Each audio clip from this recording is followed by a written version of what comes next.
Хөөе, чи хөлөрч гисэн байна. Чи айж байна. Юу гэж чи энэ суух ёсгүй. Юу гэхээр чамаас илүү чанга залуу энд суувал дээр байна. Солонгос улсын багийг төлөөлж байгаагийн хувьд намайг сонгон шалгаруулалтын үйл явцаар сонгосон. Энэ талаар ярих нь чиний мэдлээс хэтэрсэн гэж би бодож байна. Би арай чамаас дээр залуутай тулалдахаар бэлтгэгдсэн юм. Тэгэхээр яг одоо чи амаа хамхаад надад бас тулаандаа анхаалаа төлрүүлсэн дээр гэж зөвлөе дөө. Их сони юм. Би зүгээр л хоосон тоосго хантай ярьж байгаа юм шиг санагдаж байна. Тийм гэж үү? Physical Asia шиг улс хоорондын зодооны буюу холимог тулааны тэмцээн явагдаад эхэлсэн үүнд Монгол улс бас багтаж байгаа. Ямар улс вэ гэхлээр Өмнөд Солонгосын Альфа болон Омега баг, Америк, Япон, Бразил, Хятад, Евраз. Үүн дээр нэмэгдээд мэдээж Монгол улсын баг. Та Монгол улсын багаас ямар тулаанчид уг тэмцээнд жинжинг төлөөлөн явсныг мэдхийг хүсвэл би өмнөх энэ талаар хийсэн бичлэгийнхаа линкийг description хэсэгт болон comment хэсэгт байршууллаа. Та тэр линкэн дээр дараад бас ямар тулаанчид дэлхийн улс хоорондын өрсөлдөөний тэмцээнд оролцож байгааг мэдэх боломжтой. Энэ 8 улс хоорондоо зодооноор 7 шууд өрсөлдөх ба эхний шатны тулаан Америк болон Солонгос улсын Альфа багийн дунд явагдаад өндөрлөв. За ингээд тулааны өмнөх эвгүй үг шидэлцэн болон тулаан дээр ямархуу новшийн зүйлүүд болов үүн дээр нэмэгдээд аль улс яаж дараагийн шатанд үлдсэн тулааны тоймыг зэгтэй агшнуудын тухай ярилцъя. Тийм тулаан эхлэхээс өмнө та бүгдд ямар улс аль өдрүүдэд хоорондоо тулалдахаар болсон хуваарийг танилцуулъя. Улс хоорондын зодооны тэмцээний шагналын сан 200 сая вон ялсан баг энэ мөнгөийг шууд халаасандаа хийгээд асар их нэр хүндтэй гэрлүүгээ харна. За тэгвэл өнгөрсөн 7 хоногт Америк болон Өмнөд Солонгос багийн Альфа багийн хоорондын тэмцээн явагдаж дууссан. Үр дүнг хэдүүлээ тун удахгүй харцгаана. За ингээд бантан буюу 61 кг жингээс эхлэе. Тулааны тактикч нь хитрхи хуучирсан юм шиг хэр удаан тулалдаж байгаа вэ?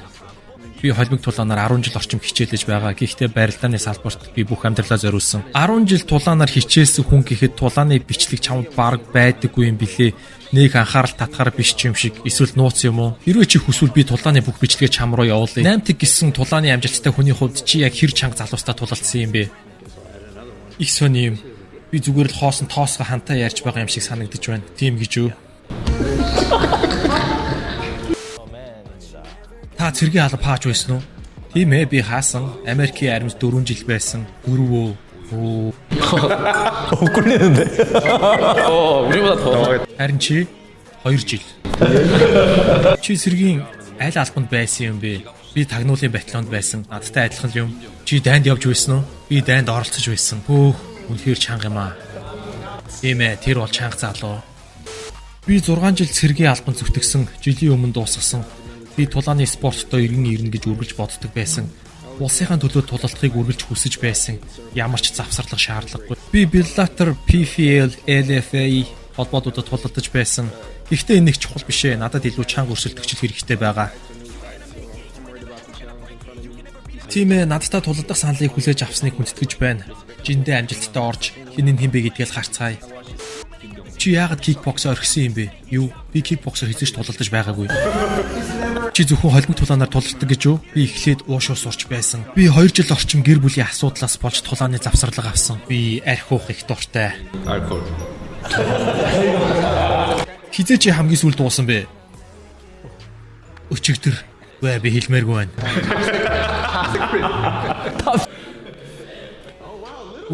Жижигхэн залуу юм аа. Дүү минь чи надад жижигтгэр юм байна. Адилхан юм байна штий. Үгүй ээ, чи үнэхээр жижиг юм. Би Солонгост үнэхээр хичээж байгаа залуусын нэг. Чи одоо хэдэн килограмм жинтэй байна? Хамгийн сүүлд үзэхэд 113 кг байсан. Би 120. Би чиний нүүрлүү зохихыг үнэхээр хүлээж тийсэхгүй дүү минь. Чиний сүүлийн тулаан дээр юу болсон гэж? Би чиний сүүлд алуулангаа алсдаг Хүлэг Баатар шиг залуу. Чи яагаад ингэж хавчгнаад байсан юм бэ? Би ямар ч утгагүй юм шалтак сонсох үнэхээр дургүй. Хөөе. Чи хөлөрч гисэн байна. Чи айж байна. Юу гэж чи энэ суух ёсгүй. Юу гэхээр чамаас илүү чанга залуу энд суувал дээр байна. Солонгос улсын багийг төлөөлж байгаагийн хувьд намайг сонгон шалгаруулалтын үйл явцаар сонгосон. Энэ талаар ярих нь чиний мэдлээс хэтэрсэн гэж би бодож байна. Би арай чамаас дээр залуутай тулалдахаар бэлтгэгдсэн юм. Гэтэл одоо чамтай тулалдахгаа сууж байна. Ямар ч утгагүй юм. Чи бол миний төвшин биш. Чи гарах ёстой. Чиний оронд өөр хэн нэгэн суух хэрэгтэй. Тулаан дээр чи тэгээ дахиад л унтна. Яг ингэж. Тэгэхээр яг одоо чи амаа хамхаад надад бас тулаандаа анхаалаа төлрүүлсэн дээр гэж зөвлөе дөө. За ингээд 57, 61, 66, 70, 77, 84 болон 100 кг-нд Америк нэгдсэн улс болон Солонгос улсаас тулаанчдаа дараалуулан тулалдуулах бөгөөд хэн олон ялалт авсан баг дараагийн шатанд үлдэнэ. Ингээд тулааны тойн болон үр дүн рүү хэдүүлээ орцгоё. 77 кг-нд Америк нэгдсэн улсаас тулалдах тулаанч маань жиндээ орж чадаагүй учраас автоматар Солонгос улсад нэг ялалт бол шууд очсон. Хин төрүүлж дөрөв ялсан улс дараагийн шатанд бол шалгарч үлдэнэ. За ингээд face off дэвжэн дээрх одоо нүүр тулалт буюу яг тулалдах тамирчид маань сүүлийн сэтгэл зүйн тулаануудаа бол хийсэн. За ингээд Америк нэгдсэн улсаас 57 кг-нд снайпер хочит Isia Torres гэдэг залуу 8 ялалт 4 ялагдaltaй. Солонгос улсаас Mr. Choke буюу Lee Win-joo гэдэг залуу 5 ялалт 4 ялагдaltaй.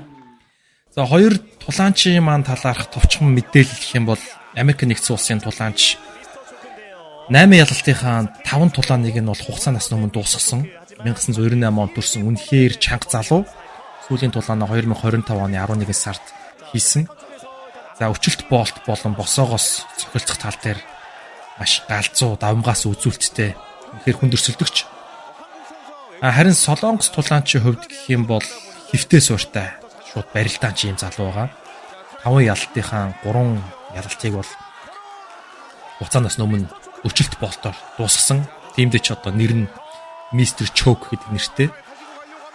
За үнэхээр тасархаа байрлалаас илэрхэж авч байгаад байрлалаа алдчихсан.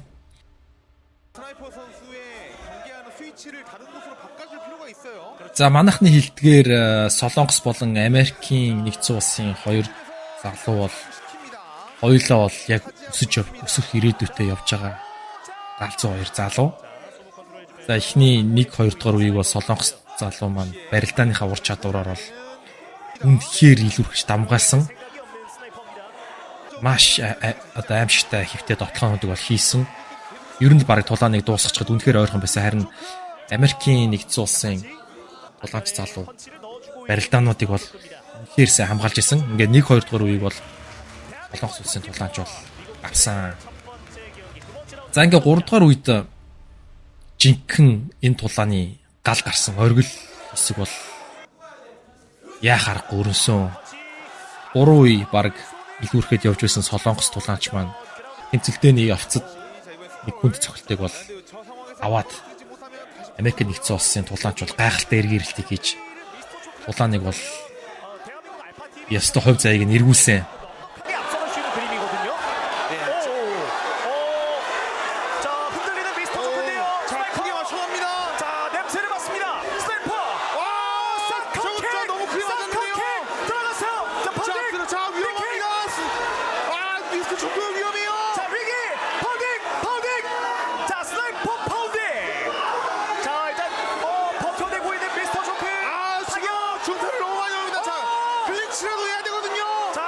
За ингээд ийм галзуу эргээрэлт хийж хүнд цохилтоор Солонгосын тулаанч Mr. Choke-ийг 3 дугаар үед хүнд цохилтоор хожиж багтаа нэг хожил авчирсан. Америк нэгдсэн улс анхныхаа хожлыг авсан. Солонгос улс болохоор автоматар нэг хожил авчихсан байсан. Ингээд хоёр улсын хожлын харьцаа 1-1 болсон. За ингээд 61 кг-нд хоёр дахь тулаан өрнсөн Америк нэгдсэн улсаас Lake G гэдэг залуу 8 ялалтаа нэг ч ялагдал байхгүй. Тасархай рекордтой. Солонгос улсаас түүний өрсөлдөгч 2 ялалтаа нэг ч ялагдалгүй Kim Yoon Chang гэдэг галзуу хоёр залуу. За хоёр тулаанчийн талаарх товчхон мэдээлэл гэвэл Америк нэгдсэн улсын залуу одоо нийт хийсэн 8 ялалтынхаа 5 тулааныг нь бол хугацаанаас өмнө дуусгасан. Жинхэнэ төгс рекордтой. 1995 онд төрсэн тулаанч залуу Stand Alone MMA гэсэн клубт хамаарагдаж бэлтгэл сургуультаа базаадаг. Тэрнээ их яриад дэдгүү. Өрсөлдөгчөө бол маш сайн хүндэтгдэг. Гэхдээ яг торонд ормогцоо жинхэнэ алуурчин гормор руугаа шилждэг. Үнэхээр хүнд өрсөлдөгч маш хүчтэй баруун гартай. За харин өрсөлдөгч Солонгос залуу бол бас жинхэнэ өсөж яваа. Хоёр ялалтаа нэг ч ялагдал байхгүй. Гарын цохилт болон барилдааны ур чадвар гэж жинхэнэ үнэхээр гайхамшиг. За нэгдүгээр үед бол Солонгос тулаанч маань бол үнэхээр илүүрхсэн барилдааны ур чадвар бас босоогоос цохолцохтой бол хамаагүй илүү оновчтой цохилтуудыг бол авч исэн. Яг үеийн төгсгөлд бол яг гарт өчих мэх авах гад үнэхээр давуу байж байгаад алдчихсан. За хоёрдугаар үед бол Солонгос залуу маань бас л ерөнхий байдлаар бол дамгаалаад явж исэн. Тэгж жагаад хид хідэн эвгүй тохоог бол алдсан. За тэгээд тэр тохоог алдснаас хойш ерөнхийдөө сулраа явцсан. Нилийн хүнд тохоо бол очсон. 상당히 불편합니다. 그렇습니다. 자, 일단 먼 거리에서 왼발 하이킥을 두 방 던져줬던 이바이 선수인데요. 자, 다시 한번 또 한 번 레이크지의 거리 안으로 들어왔습니다. 지금도 시작하자마자 바로 또 테이크다운입니다. Америк нэгдсэн улсын тулаанч шүүгчдийн нэгдсэн саналаар ялалт байгуулснаар хоёр улсын ялалтын харьцаа 2-1 болж Америк нэгдсэн улс давмгаалсан. 66 кг хэмжээнд Америк нэгдсэн улсаас 8 ялалт 3 ялагдлыг рекордтой Дани Маклейни гэдэг залуу 1991 онд төрсөн.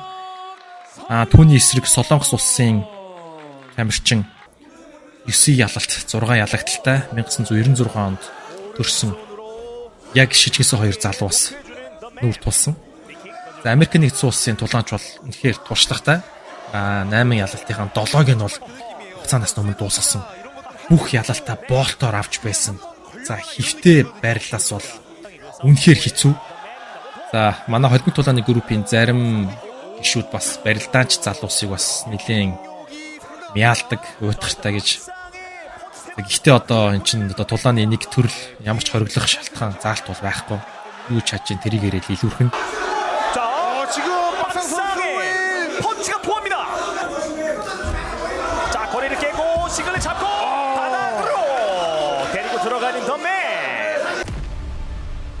За ингээд хоёрдугаар үе эхлээд 대결했습니다. 두 번째 라운드 출발합니다. хоёр залуу маань эхний үед нэлээд эвгүй нэлээд одоо хүч шаардсан тулааны хийсэн ч хоёрдугаар үед бас ямар ч ядралтгүй орж ирсэн. Айгуу галзуу. За тэгээд хоёрдугаар үеийн эхний хэсэгт бол босоогоос хүнд цохилтууд бол бие рүүгээ ёстой нүүлгсэн таснаас гэж яваад исэн. Гэхдээ хинэж газарт унаагүй. Үнэхээр шазруу хоёр залуу.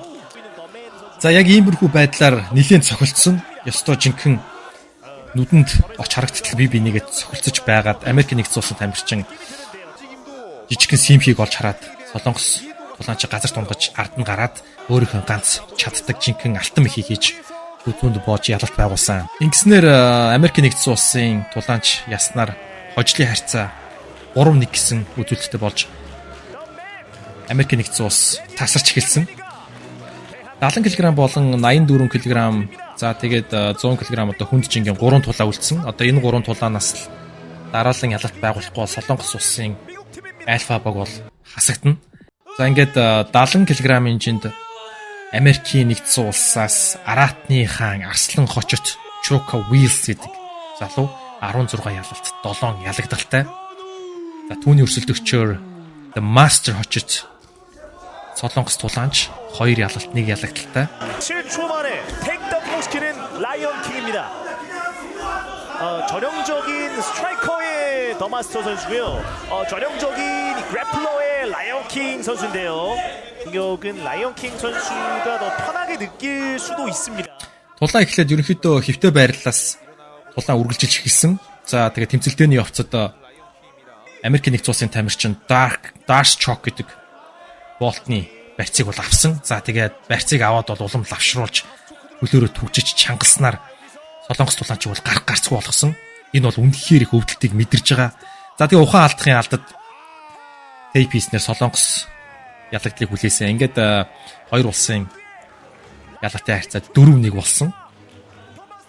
77 кг хэмжээнд Америк нэгдсэн улсын тулаанч жиндээ орж чадаагүй болохоор автоматар Солонгос баг нэг ялалтыг авцсан байсан. За тэгээ ерөөсөө ялахгүй бүх ялалтыг Америк нэгдсэн улс авч явсараад хоёр тулаан үлдсэн 4-1 харьцаатай.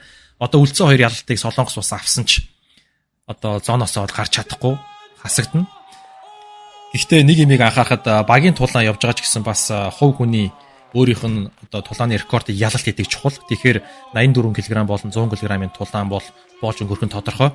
Энэ тулаан бол мэрэгжлийн одоо тулааны карьерт нь бас шууд бичигдэж үлдэх учраас За баг хасагсан ч гэсэн өөрийн хувийн үзүүлэлт бол бас чухал нөлөө үзүүлсэн. За ингээд 84 кг-ийн тулаан эхэлсэн. Энэ тулаан эхлээд босоо байдлаар үргэлж ирсэн олон үзэгчдийг ёстой огшоож цусыг нь хөөргөж чадсан. Солонгос залуугийн хүнд цохилт маш оновчтой очсон. Ёстой Америк залуу маань хөл дээр гой байдал явчихсан. Харин тэр хэсгийг бол тун сайн ашиглаж тасралтгүй дайрсан. Хэрвээ энэ тасралтгүй дайрж байгаа цохилтуудыг хэсэг зураг зогсоох юм бол мэрэгжлийн тулаанч маш хурдан одоо сэхээ авчдаг. Цохилт нь гарчдаг. Тэгэхээр ерөөсөө цохилтыг нь гарахаас өмнө л угсруулад авах хэрэгтэй. За ингээд солонгос тулаанч маань бол үнэхээр ажлаа сайн хийсэн. Үнэхээр идэвхтэй ажилласан. За тэгээд Америк залуу маань ард нь гараад хэсэг барилдаж бас цохилтоо гарах гэж үзсэн. За гисэн идэж солонгос залуу маань яста амьсгалах завч өгөөгүй цогсоор байгаад нэгдүгээр үед бол Америк залууг хүнд цохилтоор дуусгасан байгаа. Ингээд солонгос улс анхныхаа ялалтыг авч хожлын харьцааг 4-2 болгож чадсан. 84 кг-ийн жинт анхныхаа хожлыг авсан. Бичлэгний ихэнд гарсан хүнд жингийн хоёр залуу маань хоорондоо нилээн бүүстлээд авсан. Нилээн trash talk хийж бие руугаа дайрсан. За ингээд харин энэ хоёр залуу маань хин бэ одоо хин хийсэн амда хүрдэг вэ гэдгээ энэ тулаан дээр л жинхэнэ харуулах цаг ирсэн дээ.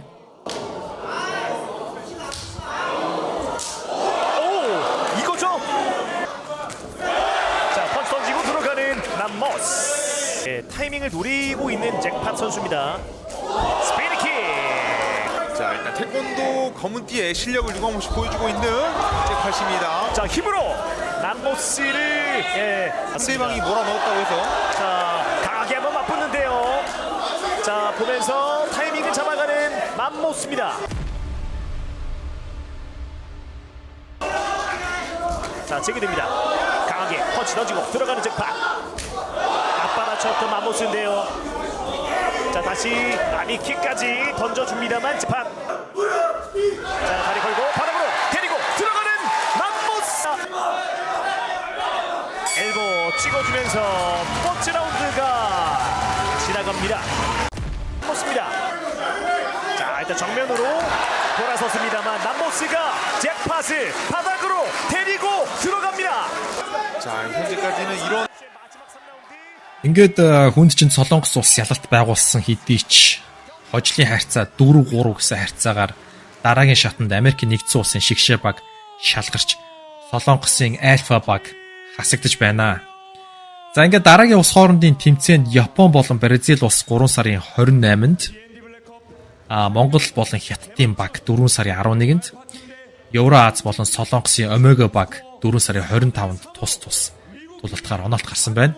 За ингээд та бүхэн суугтайгаа ойр байж Монгол улсаа дэмжиж яг энэ улс хоорондын улааны тэмцэлтэнд ямар улс шилдгээр шалгарч 200 сая вооны ядтан болох вэ гэдгийг хамтдаа үздэгээ та бүхэн маань бичлэгээ үзэж дууссан бол subscribe дараарай. За ингэснээр та дараагийн энэ тэмцээний тайлбарыг яг ийм байдлаар шууд хүлээж авах болно. За энэ удаагийн дугаар нэг иймэрхүү байлаа. Ер нь бол энэ сувг холимог дулааны чиглэлээр тасархай контентуудыг бэлтгэдэг. За ингээд та дугаараа үзэж дууссан бол мэдээж subscribe товчон дээрээ дараад Oki MMA галзуу сувгийг өөрийнхөө үздэг сувгийн жагсаалтанд нэмэх. За ингээд арай хитэрчлээ. Ингээд хэдүүлээ дараагийн галзуу бичлэг хүртэл түр баяртай бай.